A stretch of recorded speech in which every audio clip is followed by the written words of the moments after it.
हे WhatsApp guys, कैसे हैं आप सभी लोग। 2013 में जो मोर्स लॉ है वो डगमगाने लगा था। और अभी के अगर आप प्रोसेसर की टेक्नोलॉजी को देखें और ये देखें कि किस स्पीड से प्रोसेसर्स की टेक्नोलॉजी आगे बढ़ रही है, स्पेशली डेस्कटॉप प्रोसेसर्स की टेक्नोलॉजी, तो आप ये कह सकते हैं कि मोर्स लॉ जो है वो बिल्कुल बिखर सा गया है, ख़त्म सा हो गया है। तो क्या है मोर्स लॉ, इस सब चीज़ें मैं आपको बताऊँगा, पूरा मोर्स लॉ मैं आपको बताऊँगा। और जो गेमर्स हैं, मेरा ऐसा मानना है कि आज के टाइम में अगर कोई ग्राफिक्स कार्ड लिया जाए इस फ्रोज़न टेक्नोलॉजी के टाइम में जहाँ पे टेक्नोलॉजी थम सी गई है, तो आज के समय के जो ग्राफिक्स कार्ड हैं, संभावना है कि वो आपको बहुत लंबे समय तक बेटर परफॉर्मेंस देंगे, यानी कि गेम्स को रन करा पाएंगे और बहुत जल्दी आउटडेटेड नहीं होंगे, बहुत बढ़िया तरीके से एज होंगे, यानी कि लंबे टाइम तक आपको बढ़िया गेम्स रन करके दे पाएंगे। तो ऐसा मैं किस बेस पे कह रहा हूँ और क्या है मोर्स लॉ, ये सब कुछ मैं आपको बताऊँगा। सो स्टार्ट करते हैं मोर्स लॉ से। मोर्स लॉ क्या है? देखिए, मोर्स लॉ कोई फिज़िक्स का लॉ नहीं है, ये एक ट्रेंड है। इस ट्रेंड के अकॉर्डिंग जो है, हर 18 महीने बाद जब कंप्यूटर की नेक्स्ट जनरेशन आती है तो ट्रांजिस्टर का जो साइज़ है वो डबल हो जाता है। ये बहुत पहले मोर्स लॉ बनाया गया था इस चीज़ को देख के, जो जितनी बार नया माइक्रो कंट्रोलर मार्केट में आता था या माइक्रो प्रोसेसर आता था, जब भी नया माइक्रो प्रोसेसर रिलीज़ होता था वो अपने पुरानी जनरेशन से बहुत ज़्यादा फास्ट होता था और ट्रांजिस्टर्स डबल हो जाते थे या उससे भी ज़्यादा हो जाते थे। तो इसको ध्यान में रख के बनाया गया मोर्स लॉ। ये देखा गया कि हर बार जितनी बार भी नया माइक्रो कंट्रोलर मार्केट में आ रहा है, जितनी बार भी नई जनरेशन आ रही है माइक्रो प्रोसेसर की या माइक्रो कंट्रोलर की, ट्रांजिस्टर्स बढ़ते जा रहे हैं। और हम माइक्रो कंट्रोलर यहाँ से हटा देंगे क्योंकि माइक्रो कंट्रोलर दूसरी चीज़ है। तो बात करते हैं सिर्फ माइक्रो प्रोसेसर की। तो माइक्रो प्रोसेसर में जो है, ये जो चीज़ है ये कंटिन्यू रही, हर बार ट्रांजिस्टर बढ़ते चले गए और ज़्यादा बढ़ते चले गए और ज़्यादा बढ़ते चले गए। फिर एक टाइम ऐसा आया कि टेक्नोलॉजी रुक सी गई, यानी कि थम सी गई, और मोर्स लॉ जो है वहीं पे कोलैप्स कर गया, यानी कि मोर्स लॉ वहाँ पे ख़त्म हो गया। तो मोर्स लॉ क्यों ख़त्म हो गया, इसके लिए आपको ये समझना पड़ेगा कि किसी प्रोसेसर को बेटर कैसे बनाया जाता है। तो देखिए, एक बहुत ही पुराने टाइम का प्रोसेसर है। उस टाइम में क्या था कि ट्रांजिस्टर का साइज़ जो है वो 150 नैनोमीटर या 200 नैनोमीटर होता था, और ट्रांजिस्टर काफ़ी जो है हीट भी प्रोड्यूस करते थे और इलेक्ट्रिसिटी भी लेते थे। तो एक नया प्रोसेसर मार्केट में लाने के लिए, जो कि पहले से बेहतर हो, ये किया जाता था कि ट्रांजिस्टर्स का साइज़ छोटा किया जाता था। अब 200 नैनोमीटर ऑलरेडी बहुत छोटा साइज़ है, बहुत ही ज़्यादा छोटा, लेकिन फिर हमने प्रोसेसर के जो ट्रांजिस्टर हैं उनका साइज़ और छोटा किया, मतलब कंपनीज़ ने किसी तरीके से और छोटा कर लिया इस चीज़ को, और उन्होंने मार्केट में बेटर प्रोसेसर रिलीज़ कर लिए। उसके बाद जो है फिर और ज़्यादा छोटा कर दिया, यानी कि 90 नैनोमीटर के प्रोसेसर आ गए। तो वो जो प्रोसेसर थे वो तो और ज़्यादा फास्ट थे और एफिशिएंट भी थे, क्योंकि छोटे ट्रांजिस्टर्स कम इलेक्ट्रिसिटी ले रहे थे। तो प्रोसेसर की जो टेक्नोलॉजी है उसको अपग्रेड ऐसे किया जा रहा था कि हर बार ट्रांजिस्टर्स का साइज़ छोटा किया जा रहा था और वहाँ पे ट्रांजिस्टर्स को बढ़ा दिया जा रहा था, जिस तरीके से हर बार आने वाला प्रोसेसर पहले से ज़्यादा फास्ट होता था और एफिशिएंट होता था। इस तरीके से ही हमेशा से प्रोसेसर की टेक्नोलॉजी को अपग्रेड किया जा रहा है। तो हुआ ये कि 90 नैनोमीटर का आर्किटेक्चर आया, फिर 40 आया, 30 आया, मतलब 60, 70, 60, 50 नैनोमीटर, 40 नैनोमीटर, 30 नैनोमीटर, इस तरीके से करते करते हम बहुत ज़्यादा छोटा हमने कर दिया। अब ट्रांजिस्टर्स का साइज़ इतना छोटा हो गया है कि हम एक ज़रा से बाल में, मतलब जो ह्यूमन का जो हेयर होता है उसमें भी बिलियंस ऑफ ट्रांजिस्टर्स बिठा सकते हैं। इतना छोटा ट्रांजिस्टर्स बनाना ह्यूमन को आ गया, इंसान को।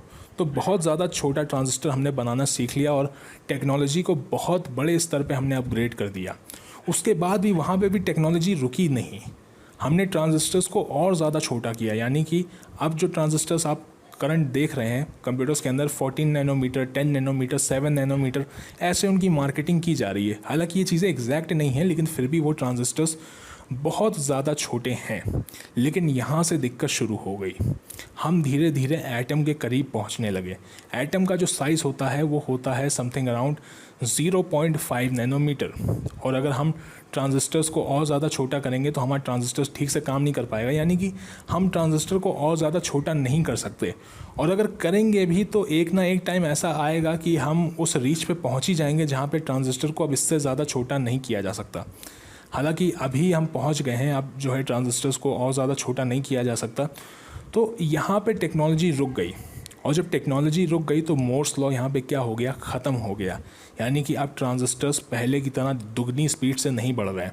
आप राइजन फर्स्ट जेन को देखिए और राइजन थर्ड जेन को देखिए, थर्ड जेन फर्स्ट जनरेशन से बेटर है, लेकिन बहुत ज़्यादा बेटर नहीं है, इतना नहीं कि जस्ट डबल बेटर है, ऐसा कुछ भी नहीं है। ठीक, आप देख सकते हैं कि 2013 के प्रोसेसर आप ले सकते हैं, उस टाइम के सेकेंड जनरेशन i5 i7, फिर थर्ड जनरेशन i5 i7, वो आज भी बढ़िया तरीके से होल्ड कर पा रहे हैं, यानी कि आज भी चीज़ों को संभाल पा रहे हैं। आज भी अगर आप सेकेंड जनरेशन i7 यूज़ करेंगे तो ऐसा नहीं है कि आपको बहुत सारी दिक्कतें होंगी।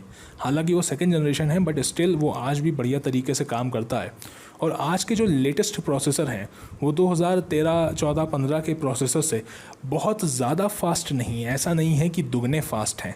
तो उसी समय से जो है मोर्स लॉ डगमगाने लगा था, क्योंकि हमने ट्रांजिस्टर को बहुत ज़्यादा छोटा कर दिया था, और इतना ज़्यादा छोटा कर दिया था कि अब इससे छोटा ट्रांजिस्टर बनाने में हमें प्रॉब्लम आ रही थी, और अब तो और ज़्यादा छोटा करना इम्पॉसिबल हो गया है।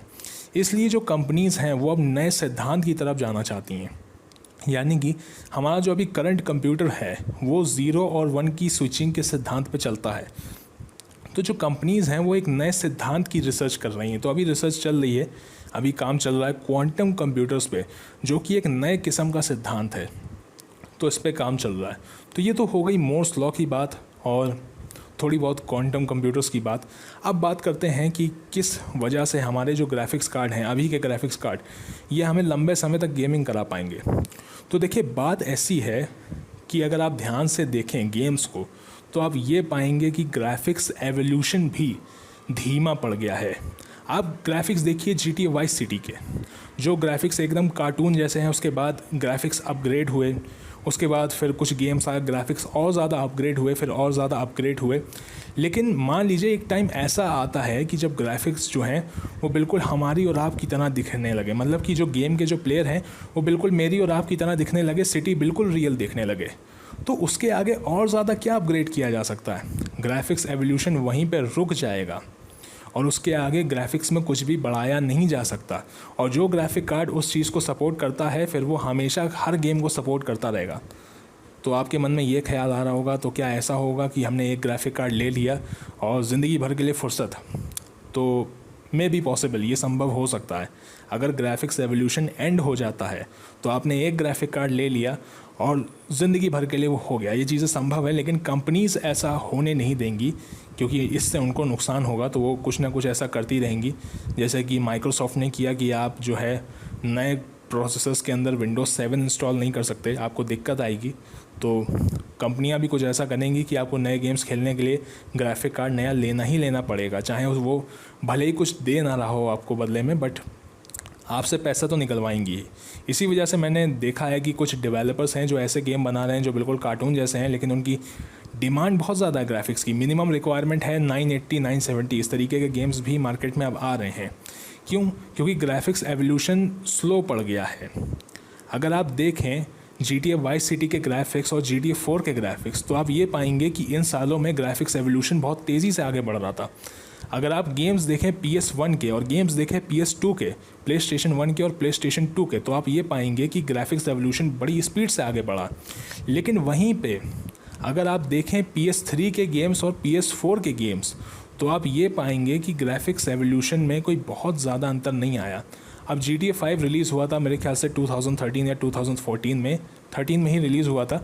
लेकिन अगर आप 2016 का माफिया 2 उठा के देख लें और दोनों के ग्राफिक्स को कंपेयर करें, तो आप ये पाएंगे कि ग्राफिक्स एवोल्यूशन कोई बहुत ज़्यादा आगे नहीं बढ़ा। तो ग्राफिक्स एवोल्यूशन की जो स्पीड है वो रुक सी गई है। ऐसा इसलिए हुआ है क्योंकि हमने ग्राफिक्स को काफ़ी हद तक रियलिस्टिक बना दिया है, और अब तो बहुत सारी कंपनीज़ की जो प्रायोरिटी है वो ग्राफिक्स है भी नहीं, वो दूसरी चीज़ को ज़्यादा प्रायोरिटी दे रहे हैं। तो यहाँ पे ग्राफिक्स एवोल्यूशन जो है वो स्लो सा पड़ गया है। तो इस वजह से जो आगे आने वाले गेम आएंगे उनके ग्राफिक्स कोई बहुत ज़्यादा तो मुझे नहीं लगता कि आगे बढ़ेंगे, अनलेस जानबूझ के कोई ऐसे गिमिक डाले जाएँ जिससे आपकी मजबूरी हो जाए नया ग्राफिक कार्ड ख़रीदना। लेकिन आप खुद सोच के देखिए कितना रियलिस्टिक बनाया जा सकता है किसी चीज़ को। आखिरकार इतना ही तो बनाया जा सकता है जहाँ जैसे हम लोग दिखते हैं। इस पे तो ग्राफिक्स एवोल्यूशन आगे रुक ही जाएगा। तो यहाँ पे ग्राफिक्स एवोल्यूशन रुक जाएगा, लेकिन ये चीज़ अभी बहुत दूर है। बट स्टिल अगर आप देखें, आप PS3 और PS4 के गेम्स को देखें, तो बहुत सारे गेम्स तो ऐसे भी हैं जो दोनों पे चलते हैं। ऐसा इसलिए क्योंकि यहाँ पे ग्राफिक्स एवोल्यूशन काफ़ी स्लो पड़ चुका है।